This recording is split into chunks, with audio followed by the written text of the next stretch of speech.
अध्यक्ष महोदय जी को मेरा नमस्कार। अध्यक्ष महोदय जी, विपक्ष ने 1991 के एक्ट में 15 अगस्त 1947 की कट ऑफ डेट को ही क्यों चुना?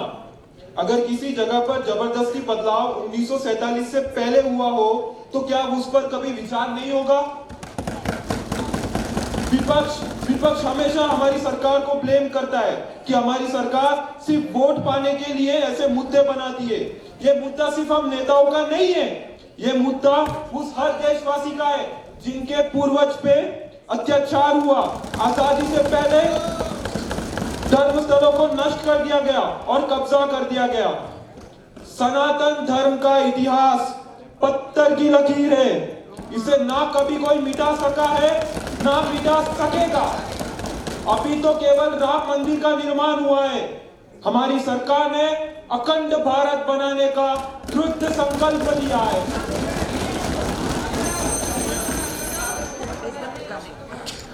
Next speaker Pawan Sharma. If you have any questions, anything, write it down. Mr. Pavan Sharma. Mic. Hello अध्यक्ष महोदय, मेरा नाम पवन अवधेश शर्मा है और मैं जो बिल लाया गया है 2025 मैं उसमें समर्थन करता हूं। और मैं एक छोटी सी बात ये कहना चाहता हूं अध्यक्ष महोदय, एक समय था जब हिंदुस्तान को सोने की चिड़िया कहा जाता था और यहाँ के मंदिरों में इतना सोना था, इतना यहाँ पे गुरुकुल में पढ़ाया जाता मंदिरों के अंदर ही। अब एक वहां से एक भिखारी, एक आतंकवादी, एक लुटेरा आया और यहाँ पे सोमनाथ मंदिर, राम मंदिर, मथुरा जैसे अनेक मंदिरों को तोड़ा, डिस्ट्रॉय किया। आज उसके लिए इतनी लड़ाइयां लड़ी है हमारे देश के नौजवानों ने, यानी हमारे हिंदू राजाओं ने, जिनको बोला जाएगा साधु संतों ने, बहुत सारे लोगों ने उसके लिए लड़ाई लड़ी है और उनके लिए खून बहाया है। और जो उस समय गलती हुई वो हार गए। आज 1947 में ही क्यों उन्होंने लिया? उसको डाल सकते थे 500 साल पहले भी, 15 सेकंड उसको 500 साल पहले भी डाल सकते थे। बोल सकते थे जो भी मंदिर टूटे हैं उनको बनाया जाए, लेकिन उन्होंने नहीं बनाया, 1947 कर दिया। और एक 1991 में जो कानून लाया, ऐसा कानून हमें बिल्कुल मान्य नहीं है जो हिंदू धर्म के खिलाफ हो। सिर्फ हमें चाहते हैं सभी के लिए हो। धन्यवाद। जय श्री राम, हर हर महादेव।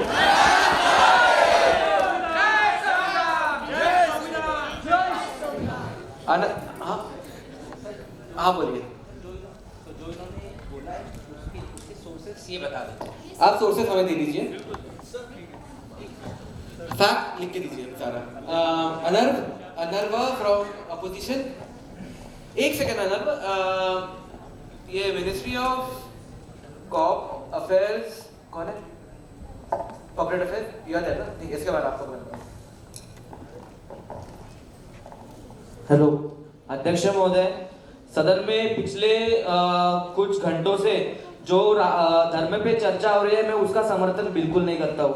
अध्यक्ष महोदय, मैं मानता हूँ कि कुछ विनाशकारी शक्तियों ने हमारे पास में हमारे सनातन धर्म को नुकसान पहुंचाया, लेकिन वो भूल के हम पुनः दोहराना चाहते हैं। अध्यक्ष महोदय, मैं इस जो बिल सरकार लाई है मैं उसका पूर्ण तरह विरोध करता हूँ। जो 1991 वाला बिल तो एक्ट जो पास हुआ था वो एक मास्टर स्ट्रोक था जो अभी भी पूरे देश को एकजुट बनाने में अग्रसर है।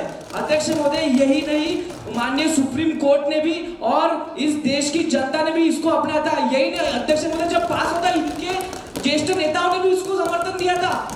लेकिन अध्यक्ष महोदय ये क्यों ऐसा नहीं कर रहे पता नहीं। हमारे प्रधानमंत्री ने विकसित भारत का जो सपना देखा है उसको हम अपोजिशन, इंडिपेंडेंट और रूलिंग पार्टी को साथ रूलिंग पार्टी को साथ मिलकर इसको साकार करना है। लेकिन अगर ऐसे मुद्दों पर ऐसे काला बिल ये लोग सदन में लाएंगे तो यह मुद्दे कई छिप जाएंगे। अध्यक्ष महोदय, मैं आखिर में यही कहना चाहूंगा, अतीत को छेड़ना बंद करो, आज देश के सवालों से भागना बंद करो। धन्यवाद। Parliamentary inquiry. हम आपका नाम क्या है? अनर्वा गोयल। अनर्वा गोयल। Next ministry. धन्यवाद अध्यक्ष महोदय जी, मुझे बात करने के लिए समय व्यतीत किया। अध्यक्ष महोदय जी, मैं पूरे सांसद से एक सवाल पूछना चाहूंगा। क्या सत्यमेव जयते इस फिलॉसफी में, इस आइडियोलॉजी में हम सभी विश्वास रखते हैं?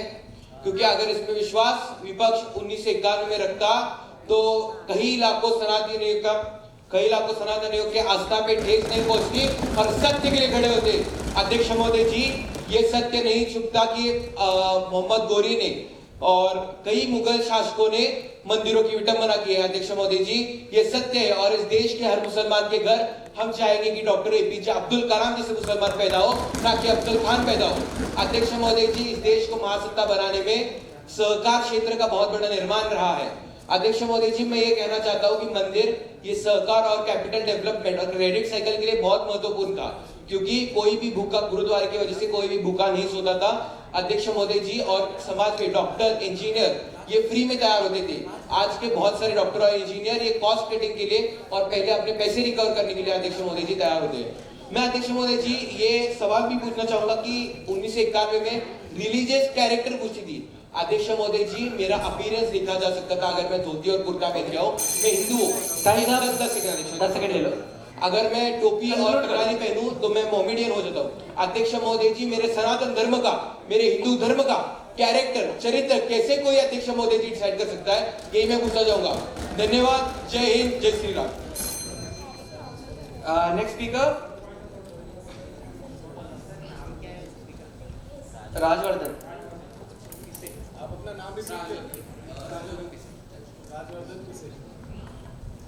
Next speaker Pawan Sharma. पवन जी हो गया। प्राप्ति परिहार।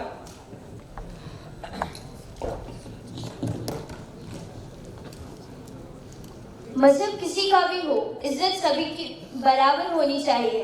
छत्रपति शिवाजी महाराज जो एक सनातनी थे, उन्होंने कभी किसी मस्जिद को नहीं तोड़ा, बल्कि उसका समर्थन किया, उनकी रक्षा की। ये दर्शाता है कि असली धर्म क्या होता है। मैं प्राप्ति परिहार, माननीय सभापति महोदय और यहाँ उपस्थित सभी सांसद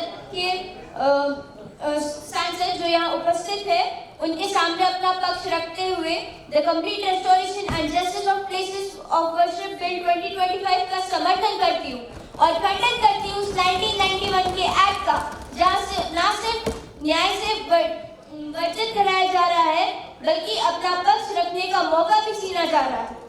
माननीय सभापति महोदय, आज मैं न सिर्फ एक युवा सांसद या एक पॉलिटिकल पार्टी का समर्थक के तौर पे, बल्कि उन तमाम लोगों की आवाज के तौर पे खड़ी हूँ जिनके मंदिरों को गिराया गया, जिनकी आस्था को शांत कराया गया और उनके 10 सेकंड कंक्लूड कर लो। ये ना सिर्फ हमारी इच्छा बल्कि हमारा धर्म भी है कि हम अपने इतिहास को न्याय दिलाएं। And to those who ask why now, because 75 years is long enough to carry injustice on our backs. Thank you. The OC has some announcement to make.